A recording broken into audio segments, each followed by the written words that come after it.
키아즘 성경 목회 연구원을 찾아주신 여러분 안녕하셨습니까?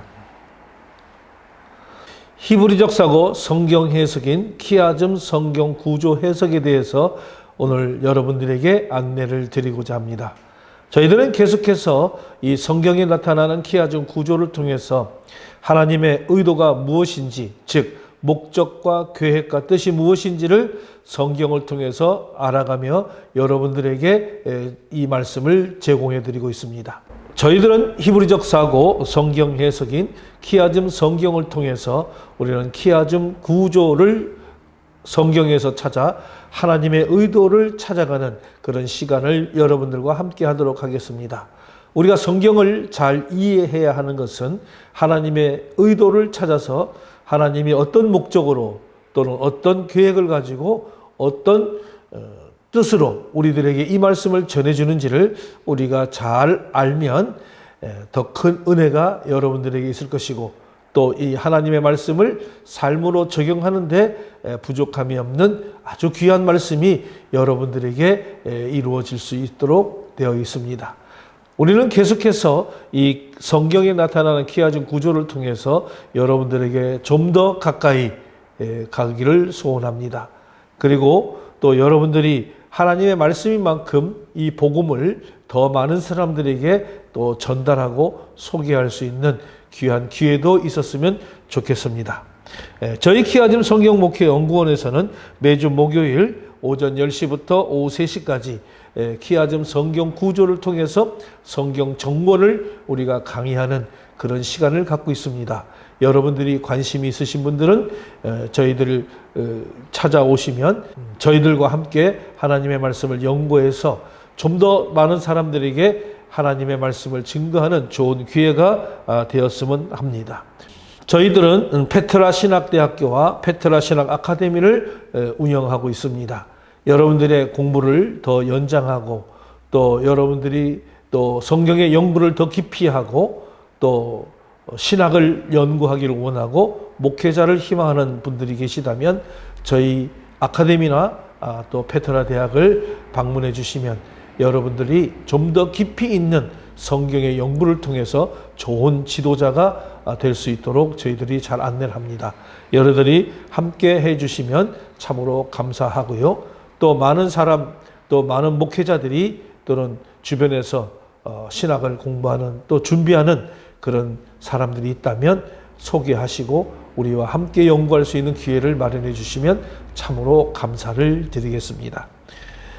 오늘 저희들이 이 키아즘 성경 구조를 통해서 알아볼 수 있는 본문의 말씀은 우리가 지난 시간에도 여러분들에게 말씀을 드렸지만은 하나님의 나라 백성 성도의 바른 자세 이 12가지에 대해서 계속해서 이야기를 하고 있습니다. 지난 시간에는 하나님의 나라 백성된 성도의 바른 자세를 우리가 첫 번째로 공부를 했습니다. 하나님께 절대 순종해야 된다라고 하는 말씀을 우리가 드렸고요. 오늘은 이 두 번째와 세 번째 말씀을 여러분들에게 전하겠습니다. 두 번째는 먼저 그의 나라와 그의 의를 구해야 한다. 마태복음 6장 33절과 34절에 있는 말씀, 그리고 또 어떤 희생을 치르더라도 그 나라에 들어갈 수 있도록 힘쓴다 라고 하는 마가복음 9장 47절에 있는 말씀, 이 두 가지의 제목을 가지고 오늘 이 시간 키아즘 구조를 통해서 강해까지 여러분들에게 소개를 올리도록 하겠습니다. 그러면 오늘 두 번째, 먼저 그의 나라와 의를 구해야 한다. 하나님의 나라의 백성들은 먼저 그의 나라와 의를 구하는 그런 사람이어야 됩니다. 마태복음 6장 33절과 34절에 있는 말씀을 제가 봉독해 올리겠습니다. 너희는 먼저 그의 나라와 그의 의를 구하라. 그리하면 이 모든 것을 너에게 더하시리라. 그러므로 내일 일을 위하여 염려하지 말라. 내일 일은 내일 염려할 것이요 한날의 괴로움은 그날로 족하니라. 이렇게 말씀을 하고 있습니다. 여러분, 먼저 이 본문에 대한 키아즘 구조를 한번 보시겠습니다. 이 구조는 특별히 C가 결론적인 말씀이 제일 먼저 나와 있죠. 먼저 그의 나라와 그의 의를 구하라 라고 주제를 먼저 선정해 주고 결론을 먼저 내리고 그 다음에 A와 A- B와 B'가 설명문으로 이렇게 나오고 있습니다. 그렇게 하면 모든 것이 너에게 더하시게 되고 그리고 내일 일을 염려하지 말고 또 한날 괴로움은 그날에 족한다 라고 하는 것을 설명해 주고 있습니다.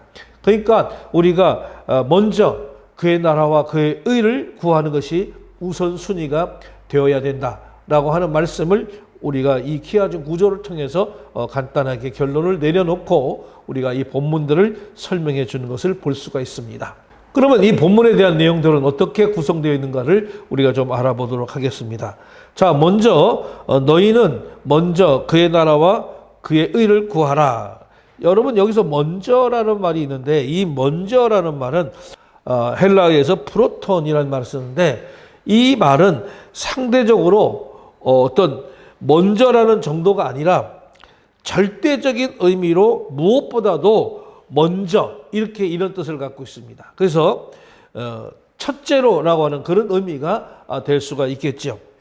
그리스도의 제자가 된 자가 하나님 나라와 그의 의를 추구하는 것은 그 어느 다른 것과 상대적으로 비교가 되는 그런 성격이 아니라 절대적인 의미를 갖는다라고 하는 것입니다.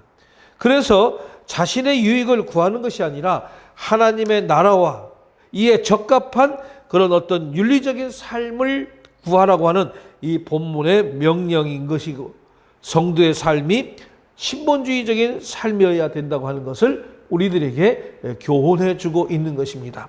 그래서 여기서 이 먼저라는 것은 제일 첫 번째로 무엇보다도 먼저 우선적으로 라고 하는 것을 말씀을 드릴 수 있는 것이죠. 그 다음에 그의 나라와 그의 이름, 그의 나라와 그의 의를 라고 하는 거예요. 그의 나라와 그의 의를.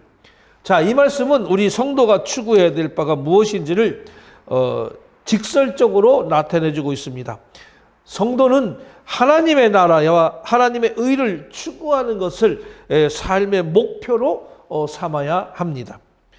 그런데 여기에서 이 나라라고 하는 말은 우리가 잘 알다시피 바실레이아라고 하는 말입니다. 이 바실레이아라는 말은 절대 군주가 통치하는 그런 왕국을 가리킵니다. 그러므로 하나님의 나라는 하나님의 절대 권력을 가지고 다스리는 그 통치권이 미치는 영역을 가리킨다라고 말씀을 드릴 수가 있습니다. 따라서 하나님의 나라를 구한다는 것은 어떤 자신의 뜻은 온전히 버리고 하나님의 다스림을 받아들인다라고 하는 그런 의미가 되는 것이죠.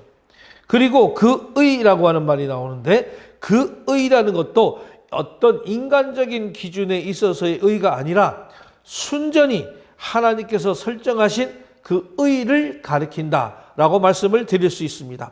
보다 구체적으로 말한다면 당시 율법주의에 사로잡혀 있던 이 바리새인들에게 남에게 보이기 위해서 어떤 외형적인 선을 행하는 것이 아니라 우리가 산상수훈에서 거듭 강조되고 있는 그 내면적이며 절대적인 의를 행하는 것입니다. 이처럼 하나님 나라와 하나님의 의를 구하는 자에게 있어서 그 밖에 모든 것은 방편적이며 종속적인 것으로 여겨지기 때문에 그의 인생의 모든 초점은 바로 하나님께 맞추어지게 된다고 하는 것을 말씀을 드리고 있는 것이죠. 자, 그 다음에 이 모든 것을 너희에게 더하시리라 그랬습니다. 이 모든 것을 너희에게 더하시리라. 여기서 중요한 것은 더하시리라 라고 하는 말씀입니다. 이 더하시리라는 말은 프로스테 데세타이라는 말입니다. 이 프로스테 데세타이라고 하는 말은 이 프로스라는 말과 티템이라는 말이 합성된 단어입니다. 그러면 여기서 프로스라는 말은 뭐뭇에게 또는 뭐뭇을 위하여, 뭐뭇에 대하여 라고 하는 전치사를 나타내고 있고요. 그 다음에 이 티템이라고 하는 것은 주다 또는 두다 라고 하는 뜻을 가지고 있습니다. 그래서 프로스테 데스테이라고 하는 말은 이거는 미래 수동태라고 하는 것입니다.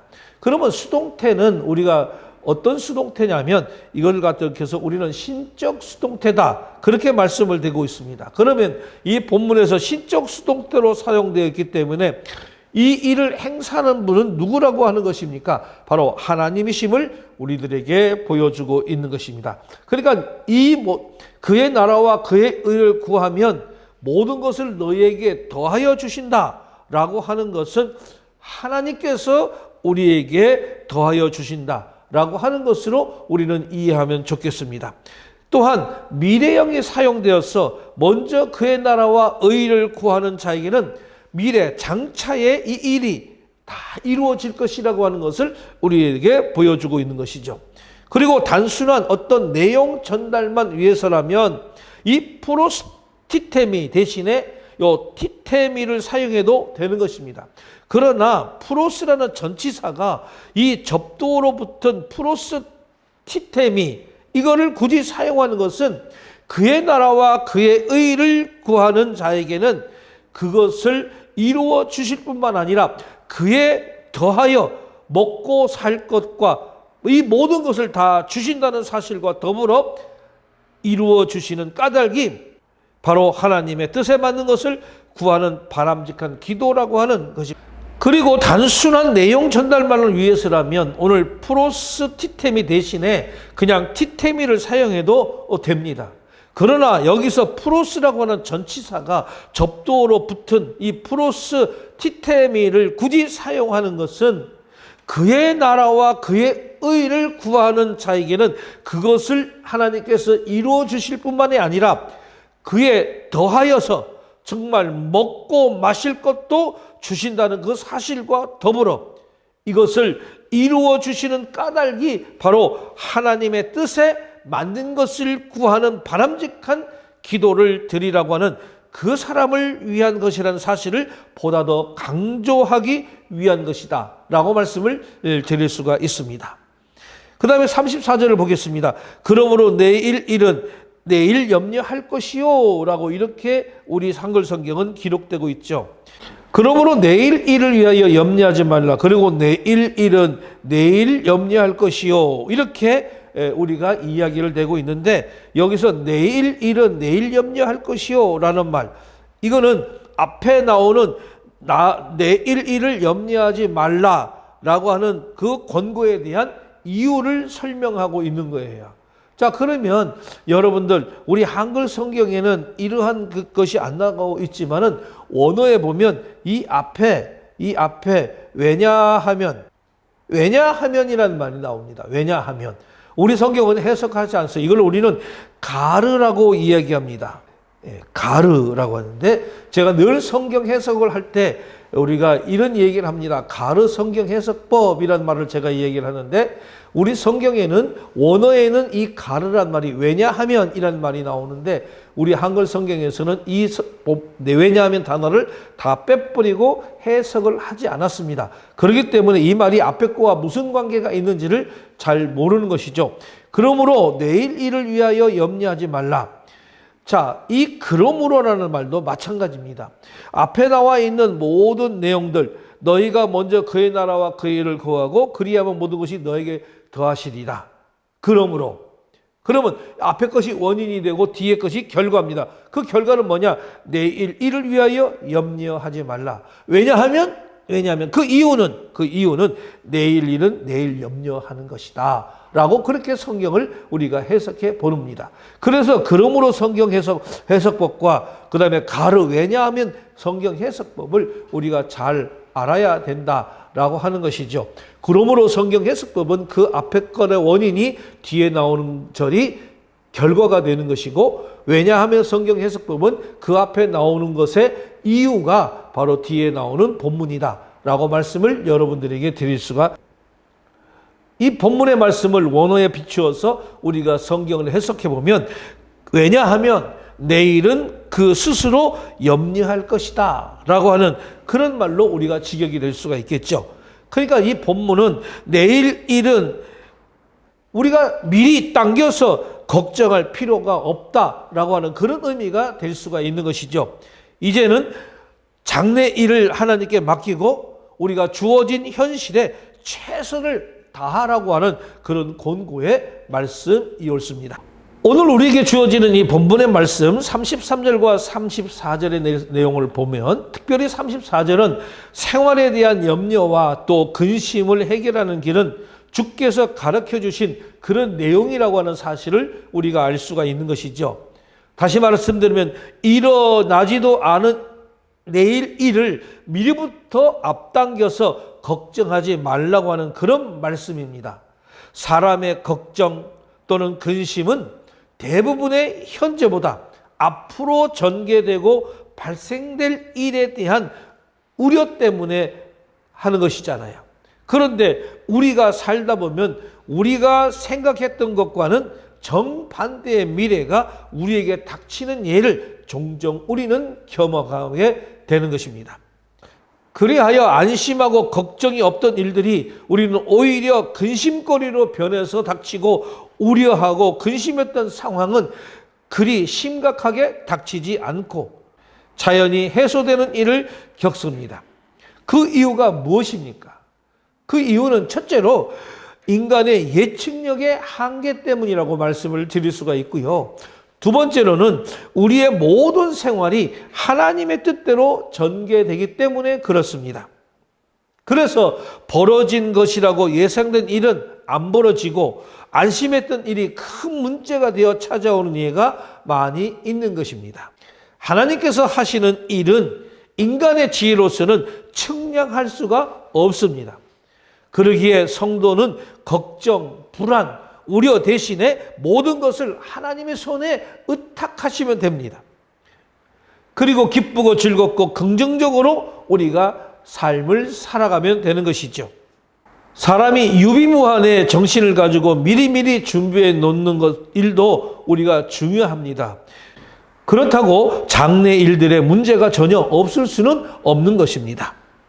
우리는 최선을 다하여 장래를 준비하되 오늘 내게 맡겨진 소임에 최선을 다하는 것이 바로 성도들의 올바른 자세라고 말씀을 드릴 수가 있습니다.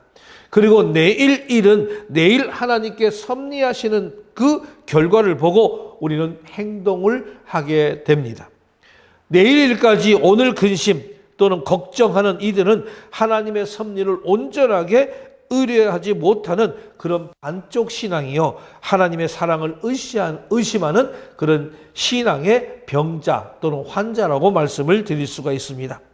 또한 우리가 내일 일을 미리부터 염려한다고 해서 나아진 것 하나도 없습니다. 우리는 머리만 아플 뿐이지요. 그러므로 오늘 현재 일에 내가 충실하시기를 간절히 부탁을 드립니다.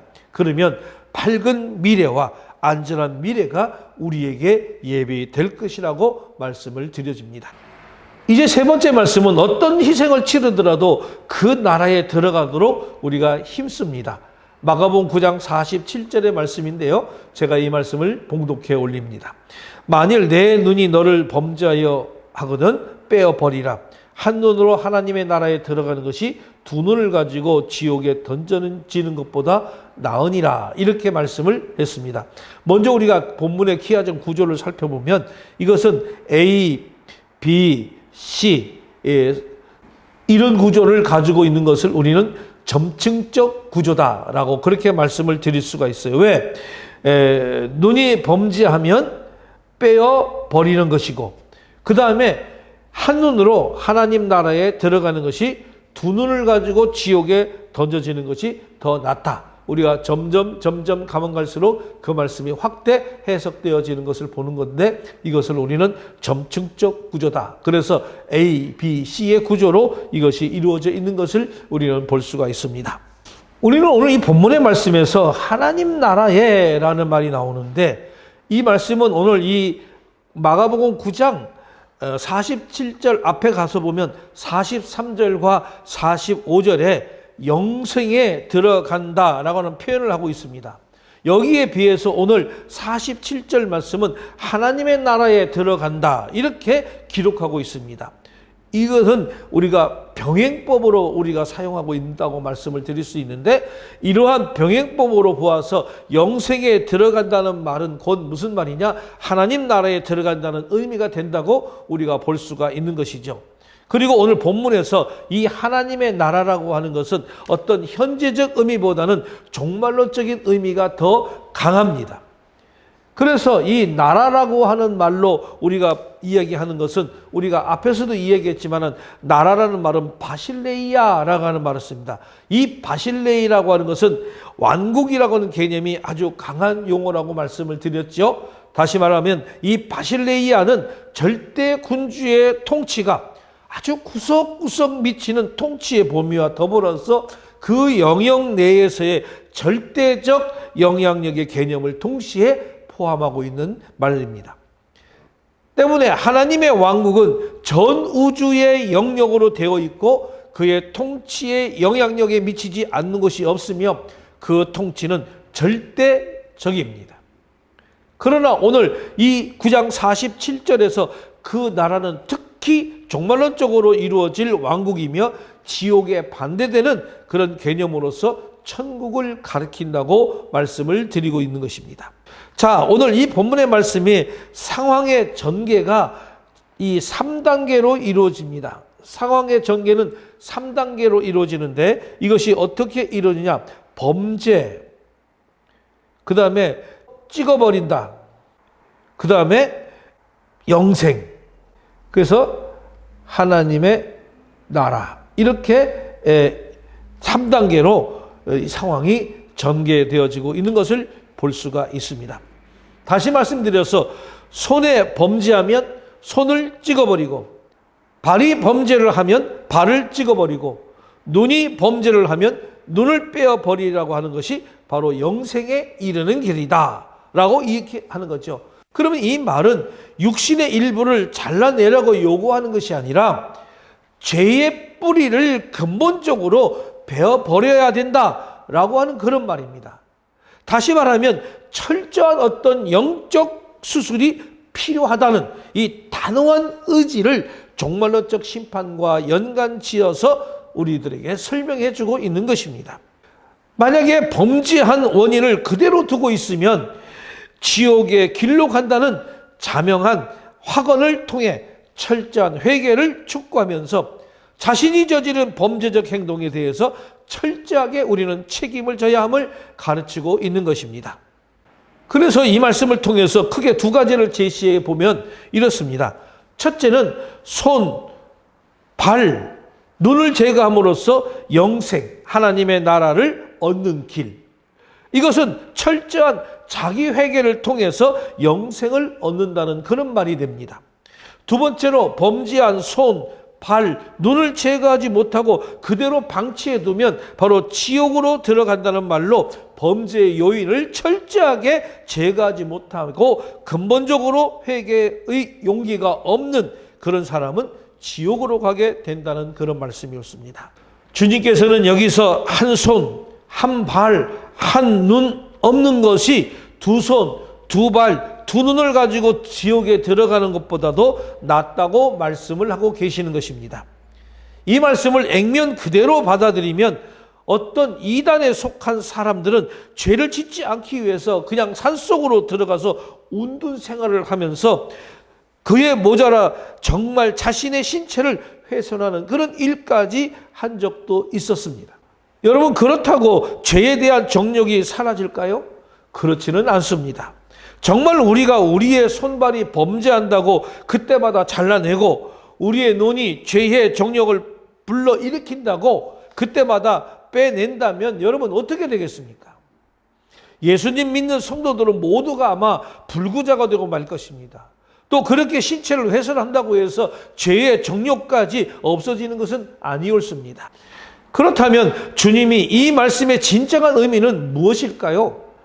사도 바울은 갈라디아서 6장 15절 16절에서 말씀했습니다. 할례나 무할례가 아무것도 아니로되 오직 새로 지으심을 받은 자뿐이니라. 무릇 이 규례를 행하는 자에게와 하나님의 이스라엘에게 평강과 긍휼이 있을지어다 라고 했습니다. 즉 육체의 훼손이 진정으로 죄의 영역을 이기는 길이 아니라 그 심령이 새롭게 되는 것이 중요하다라고 하는 그런 의미의 말씀이었습니다. 그러므로 오늘 우리에게 주어진 마가복음 9장 47절에 이 주님의 말씀의 의미는 죄에 대해서 불구자처럼 되라라고 하는 그런 뜻입니다. 마치 사지가 마비된 소경처럼 죄에 대해서는 마음대로 행할 수 없는 그런 자처럼 되라고 그렇게 말씀을 하고 계신 것이죠. 불신자들은 오히려 의와 믿음에 대해서는 불구자요, 죄에 대해서는 유능한 사람들로 살아가고 있습니다. 그러나 성도들은 그 반대가 되어야 된다고 하는 것이죠. 그러므로 우리는 죄의 유혹이 올 때, 또 죄의 정욕이 일어날 때 나는 죄에 대해서는 불구자다라고 선언하십시오. 또 그렇게 사시기를 바랍니다. 오직 하나님의 뜻만 유능한 자들이 되시기를 간절히 부탁을 드립니다. 그래서 우리는 하나님의 뜻에만 맞는 하나님의 말씀을 우리가 잘 삶에 적용하면서 우리의 말씀대로 살아가는 우리 모두가 되시기를 간절히 부탁을 드립니다.